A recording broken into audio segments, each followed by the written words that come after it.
Halo teman-teman, selamat datang. Di sini kita bakal bahas hal-hal menarik seputar Pacu Jalut yang sedang viral, bahkan beritanya sudah sampai ke penjuru dunia. Yuk, simak sampai habis, karena kamu pasti bakal dapet insight baru hari ini.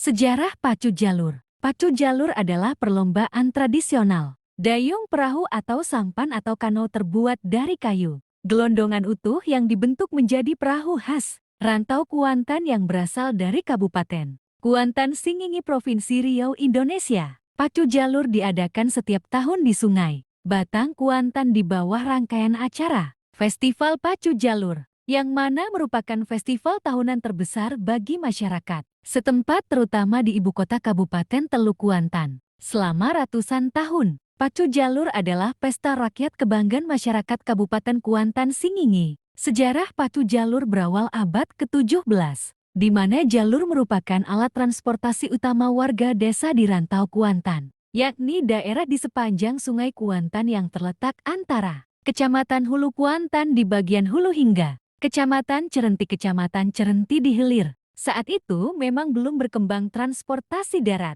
Akibatnya jalur itu benar-benar digunakan sebagai alat angkut penting bagi warga desa, terutama digunakan sebagai alat angkut hasil bumi seperti pisang dan tebu, serta berfungsi untuk mengangkut sekitar 40-60 orang. Kemudian muncul jalur-jalur yang diberi ukiran indah, seperti ukiran kepala ular, buaya, atau harimau, baik di bagian lambung maupun selembayungnya. Ditambah lagi dengan perlengkapan payung, tali temali, selendang, tiang tengah, serta lambai-lambai. Perubahan tersebut sekaligus menandai perkembangan fungsi jalur menjadi tidak sekadar alat angkut, namun juga menunjukkan identitas sosial. Sebab, hanya penguasa wilayah, bangsawan, dan datuk-datuk saja yang mengendarai jalur berhias itu. Baru pada 100 tahun kemudian, warga melihat sisi lain yang membuat keberadaan jalur itu menjadi semakin menarik, yakni dengan digelarnya acara lomba adu kecepatan antar jalur yang hingga saat ini dikenal dengan nama Pacu Jalur. Pada awalnya, Pacu Jalur diselenggarakan di kampung-kampung di sepanjang Sungai Kuantan untuk memperingati hari besar Islam. Namun, seiring perkembangan zaman, akhirnya Pacu Jalur diadakan untuk memperingati Hari Kemerdekaan Republik Indonesia. Oleh karena itu, Pacu Jalur diadakan sekitar bulan Agustus. Dapat digambarkan saat hari berlangsungnya Pacu Jalur, kota jalur bagaikan lautan manusia. Terjadi kemacetan lalu lintas di mana-mana, dan masyarakat yang ada di perantauan akan terlihat lagi. Mereka akan kembali hanya untuk menyaksikan acara ini. Biasanya jalur yang mengikuti perlombaan bisa mencapai lebih dari ke-100 menurut masyarakat setempat. Jalur adalah perahu besar, terbuat dari kayu bulat tanpa sambungan dengan kapasitas 45-60 orang pendayung. Perlombaan yang konon sudah ada sejak tahun 1903 ini menjadi agenda tetap pemerintah Provinsi Riau untuk menarik wisatawan Nusantara maupun mancanegara untuk berkunjung ke Riau, khususnya di Kabupaten Kuantan Singingi. Pada masa penjajahan Belanda, Pacu Jalur diadakan untuk memeriahkan perayaan adat kenduri rakyat dan untuk memperingati hari kelahiran Ratu Belanda Wilhelmina yang jatuh pada tanggal 31 Agustus. Seni dan budaya Randai Kuantan Singingi. Randai dalam bahasa Kuantan Singingi juga sering dikaitkan dengan kata berandai-andai, sebab dalam penampilan pertunjukan, seseorang sering tampil sebagai sosok di luar dari siapa dirinya, seolah sedang berandai-andai menjadi diri orang lain. Pertunjukan seni Randai menampilkan cerita yang disajikan dalam bentuk kisahan, dialog, musik, instrumen dan vokal, serta tarian joget. Randai dipenuhi suasana ceria, gembira, dan sukacita. Para pemainnya dibatasi dengan lingkaran yang kemudian dileburkan dengan penonton pada saat berjoget bersama. Permainan Randai di Kuantan Singingi saat ini umumnya dimiliki oleh setiap kampung, di mana setiap kampung memiliki tim khusus. Anggotanya bisa mencapai 20 hingga 30 orang. Semua orang bisa bergabung menjadi anggota Randai. Para anggota Randai ini disebut anak Randai. Sementara untuk pimpinannya disebut induk Randai. Induk Randai adalah seorang yang memiliki kemampuan bercerita mampu menjadi sutradara dan bisa melatih anak-anak Randai. Ada juga sebutan ketua Randai, yakni sebutan untuk pimpinan kelompok yang mengurusi iwal administratif ke pihak luar. Sebab induk Randai khusus untuk mengelola internal kelompok. Pada masa dahulu, kekuatan budaya Islam sangat kuat di tengah masyarakat Kuantan Singingi, sehingga para anak Randai hanya dimainkan oleh laki-laki. Jika ada peran perempuan yang harus dimainkan, biasanya tokoh laki-lakilah yang memerankannya. Hal ini untuk melindungi martabat kaum perempuan, sebab umumnya pertunjukan ini dilakukan pada malam hari. Pertunjukan Randai Kuantan bisa kita saksikan pada acara-acara halayak seperti pesta pernikahan, hitan, syukuran, kelahiran anak dan sebagainya. Durasi pertunjukannya bisa memakan waktu 3 hingga 4 jam lamanya, tergantung pada alur cerita yang ditampilkan. Para anak Randai menggunakan pakaian sesuai dengan perannya masing-masing. Di awal dulu soal pakaian ini tak begitu diperhatikan. Anak Randai bisa memakai pakaian biasa. Namun saat ini bahkan, setiap kelompok umumnya telah memiliki seragam untuk penampilan. Ada juga yang tetap disesuaikan dengan tokoh yang dimainkannya.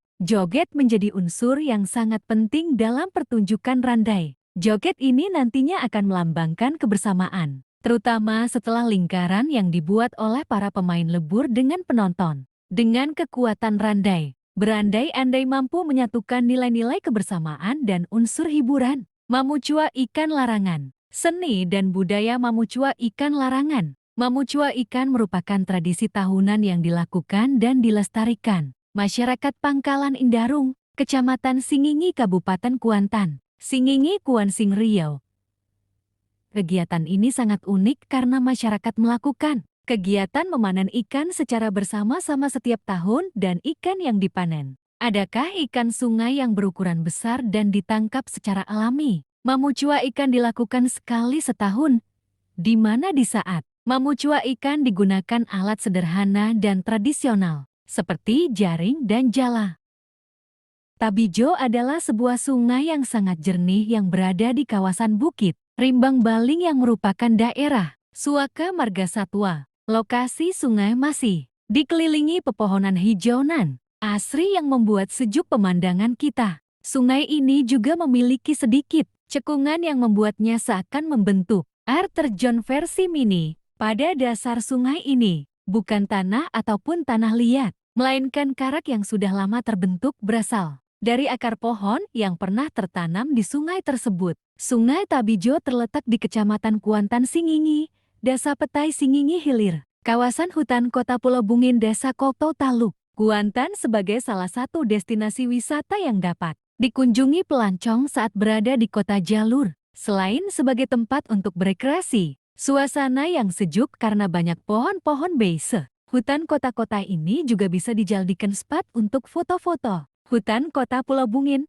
juga dimaksudkan sebagai paru-paru kota dan mengurangi polusi. Di hutan Kota Pulau Bungin disediakan tempat-tempat duduk bagi pengunjung dan ada pula sebuah jalur perahu panjang di bawah Cungkup yang merupakan ikon Kuantan Singingi. Air terjun Sungai Dangku yang terletak di perbatasan antara Desa Pantai Lubuk Remo. Lokasi ini dapat ditempuh dengan kendaraan roda 2 maupun roda 4. Bila kita sedang berada di Pasar Lubuk, Jambi dan berkeinginan berkunjung ke lokasi air terjun Sungai Dangku ini dapat mengambil jalan ke arah Kecamatan Pucua Rantau sekitar 20-30 menit perjalanan dan sesampai di Desa Pantai Lubuk Remo mengambil jalan perkebunan kelapa sawit TBS sekitar 10 menit. Kendaraan dapat parkir di areal perkebunan kelapa sawit perusahaan dan diteruskan berjalan kaki ke objek air terjun Sungai Dangku. Suasana gemericik, air akan terdengar sembari berjalan menelusuri tepian tebing Sungai Dangku ini. Jalan menuju objek masih jalanan tanah dan masih terjal. Dituntut untuk ekstra hati-hati menuruni tepian sungai. Lokasi air terjun ini cukup asri dan membuat kita nyaman berlama-lama di lokasi. Selain itu, kicauan burung dan suara binatang-binatang lain juga kadang terdengar menambah kesan alami. Alamat: Pantai, Kecamatan Kuantan Mudik. Air terjun 7 tingkat atau batang. Koban adalah air terjun yang sudah menjadi ikon dan objek wisata bila berkunjung ke Kuantan Singingi. Air terjun ini memiliki 7 tingkatan air terjun yang sangat indah. Air terjun sudah diperhatikan oleh pemerintah sejak lama sehingga air terjun ini memiliki akses jalan yang cukup memadai dengan menaiki perahu pompong menuju air. Air terjun ini diberi nama Air Terjun 7 Tingkat Batang Koban karena jatuhnya air melalui tebing yang bertingkat 7 dan mengalir ke aliran Sungai Kuantan. Ketinggian air terjun ini bervariasi untuk setiap tingkatannya. Untuk air terjun tingkat pertama dan keempat, mencapai ketinggian antara 5-15 meter. Bahkan pada tingkat keenam mencapai ketinggian sekitar 30 meter lebih. Berjarak sekitar 37 km dari ibu kota Teluk Kuantan.